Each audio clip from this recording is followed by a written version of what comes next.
things that London never saw. Northern winter starts to thaw. To islands on the sea, lands I've never seen. Things will get calmer, follow me. You said a long, long time ago you were happy being someone, but so far, far, far from home. I'm glad to be with someone.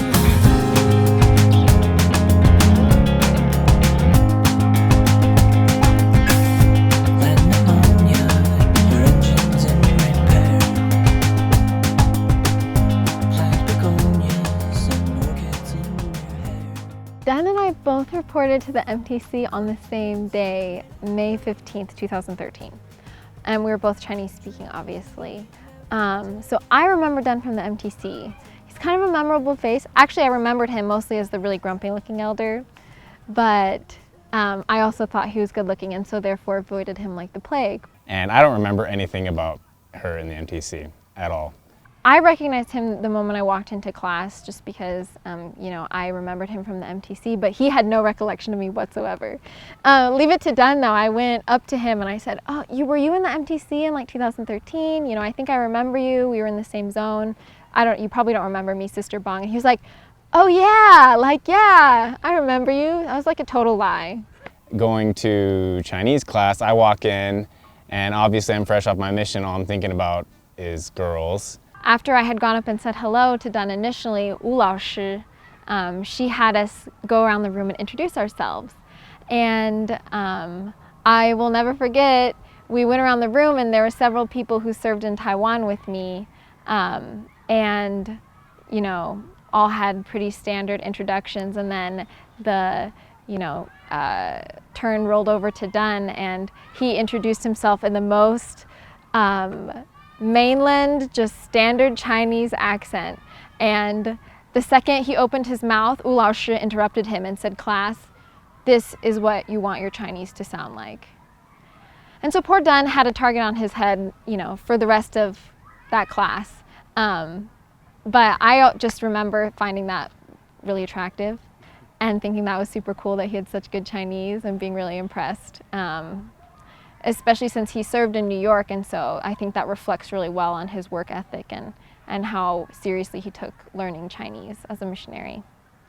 So I got the smart card, because if you want to hang out with any bongs, you have to be smart. And so right there's my in, I was now put a potential, and so I think that was a godsend. So thank you, Maggie Wu, for saying my Chinese was good. We did become friends in Chinese class, just sort of out of necessity. It was a class you have every single day, Monday through Friday at 8 o'clock in the morning. So if you don't have friends in that class, you don't have much to look forward to in the morning. But Dan was always really just outgoing and really participatory in class, and so it made him fun to be around. And even after I knew that she was interested in me, it took a long time to get to that point where I was for certain that she was interested in progressing some sort of relationship, even if it was just a friendship. But she was really hard to read. But that first instant, I was why would she say that if she didn't like me? I mean, she obviously is at least somewhat interested. Maybe she just likes my Chinese. I don't know. So. And then at one point, Dan figured out that I spent most of my evenings at the library, studying down on the second floor of the library on campus. And he started showing up and doing Chinese homework with me, and we'd sort of visit and chat for a while during and after, and then I would drive him home. And I drive a yellow Volkswagen Beetle, if you didn't know. But I would drop him off outside of his dorm so that he didn't have to walk home late at night. And I would just pull up to the dorm, in the parking lot, and throw it in park real quick, not in a parking spot or anything, because I'm just dropping him off. First date was rock climbing, a dry canyon. I went with my friend Drew Marchant.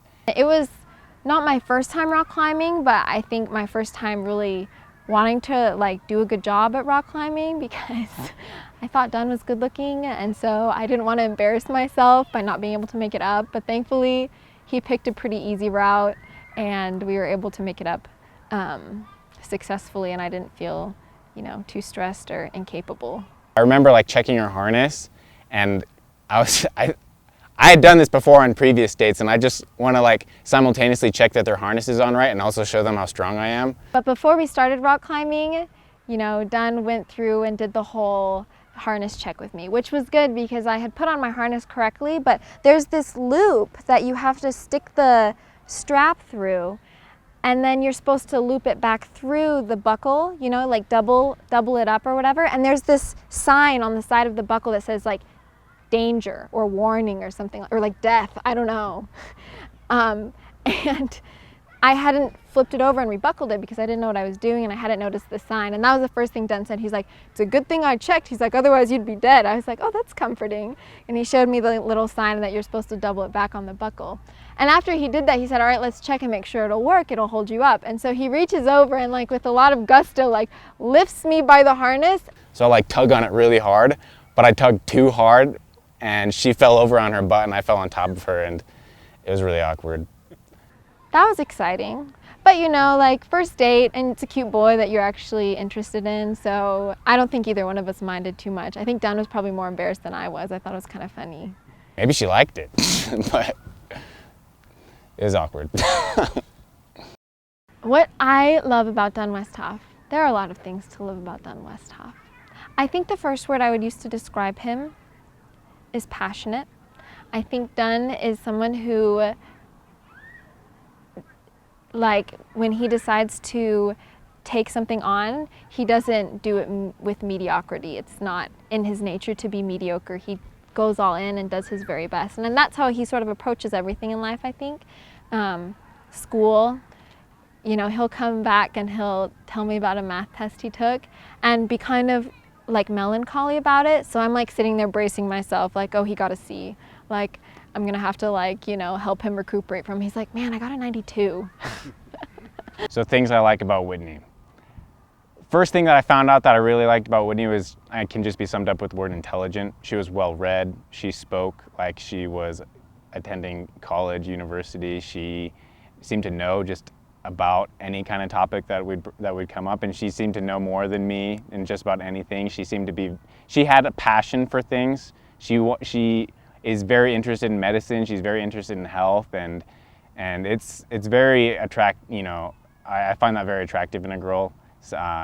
When they really are just is that they have these like goals, these educational goals, and that's always been something I found attractive. But really, what is even more attractive to me about Whitney is that doesn't really like control her life.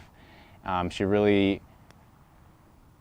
knows where she wants to be, like spiritually, emotionally, and you know, in a family, and that kind of like ability to set her priorities straight and have them always in line in front of her, like, and just in mind, like it manifests itself in so many ways, and how she treats other people and how she thinks of other people, and people notice that. And so one of the greatest perks of dating Whitney Bang is that she's just a superstar. I mean, I'm pretty sure that if things hadn't turned out the way they did, like I know Uncle Scott said this. He said like, okay, well, if you ever dump the boy, like, keep coming over. Like, I'm pretty sure I would have been at risk of being like kicked out of my own family, and they would have adopted her, and I wouldn't blame them. I mean, she's just really that phenomenal of a person, and I mean, she's gorgeous. You know, that goes without saying.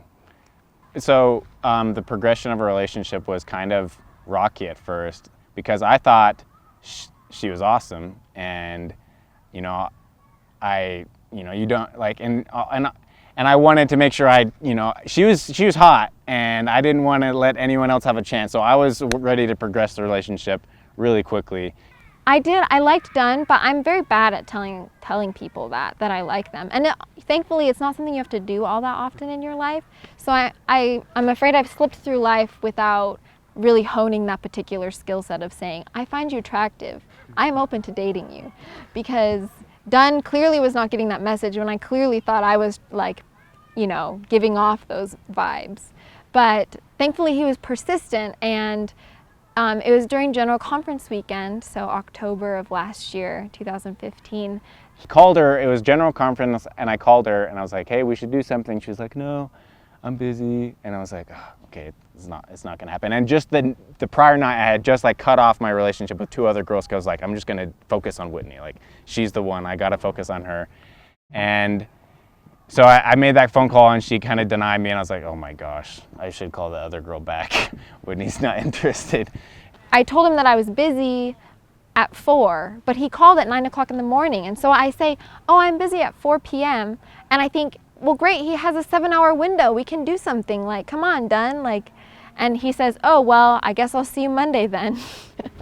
And then she sends me a text and she says, hey, we should watch General Conference together at a chapel. I'm sick of watching in our apartment. It's like, okay, cool. I still have a chance. Went, watched General Conference, and she was very intent on being extremely busy with both of her hands the entire conference, all 2 hours. I've never seen her take more notes in her entire life. And so eventually I had to use a really embarrassing and cheesy line. I was like, Do you need 2 hands to take notes, or can I have one of them? And I said, you can have one of them. And so we held hands for one talk, and then I reached over to take notes again, and then I put my hand down next to my left knee, and Dunn had his hand down next to his right knee, and the hands never touched again the rest of conference. Terrible.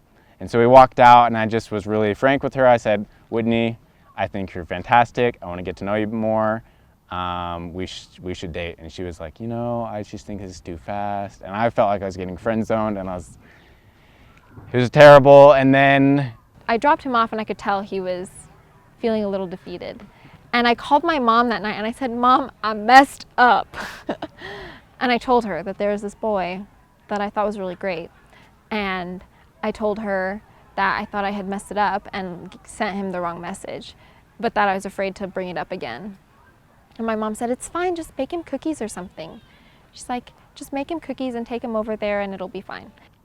That feeling of like, I just ruined it, lasted for about 24 hours, maybe 48 hours, until she showed up with some cinnamon rolls. And then I knew. Oh, and another thing, when we had been on these previous dates, she dropped me off and kicked me out of the car, like 0 time for talk, absolutely no chance to kiss her, not gonna happen. And I just felt like I didn't anyway. So, and then after one of our dates, like after General Conference, she actually pulled up this time and parked, and I was like, this might be good for me. And I was like getting out of the car, and she's like, you know, Dunn, I really do like you. And I was like, oh, heck yeah. So I get back in the car, and we were like, okay, let's go on a real date Friday. I've been terrified of proposing since I knew that was a thing. It's kind of scary. We were so scared. I was shaking and he was shaking, and we were in the parking lot of Jared, and he's like, I can't go in like this. And so we went and got him a haircut, and then he changed in the car in the parking lot, which in retrospect is probably not the classiest thing to do. And the reason we're going and buying these new clothes is so that I have the confidence and she has the confidence to walk into a jewelry store and be like, we want to get married, so we need a ring. And so we did that. We went and get a haircut, and I'm wearing the old clothes. We've got like all the new clothes in hand.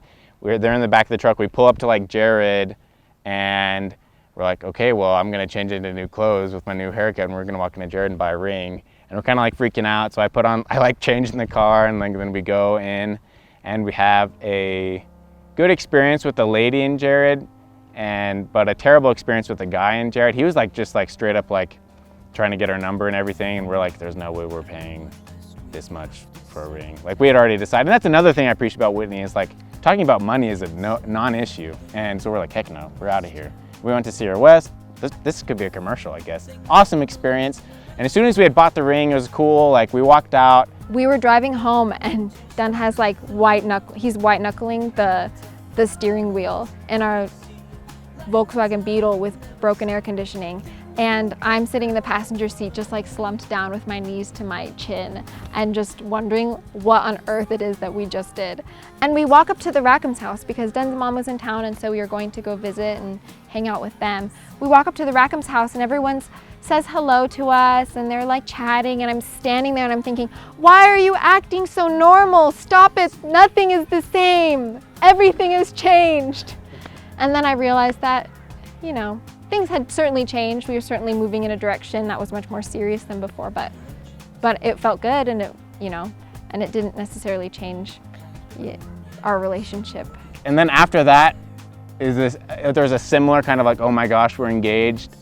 But like that was like the real moment where we're just like, oh my goodness, it's never gonna be the same. It's fun to have scary experiences with Dan though, because he's always very comical about it.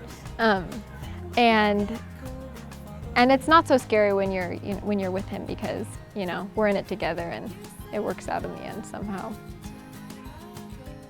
Yeah, so let's go on a hike with me. And she was like, okay, which is cool, because I hike. And so she wasn't, I mean, it was kind of random, but she was like, and she did say in her head, like, this would be a really great time for Dunn to propose if he had a ring, but I didn't have the ring, but I did. And so we went to the exact same spot where we had our DTR, like bonfire date in the middle of the woods. And had it not been for this random couple that walked through while I was like trying to get all sappy and stuff to like, I've never proposed before, so I'm pretty sure it was like, anyway, but they walked through, that was really awkward, and they leave.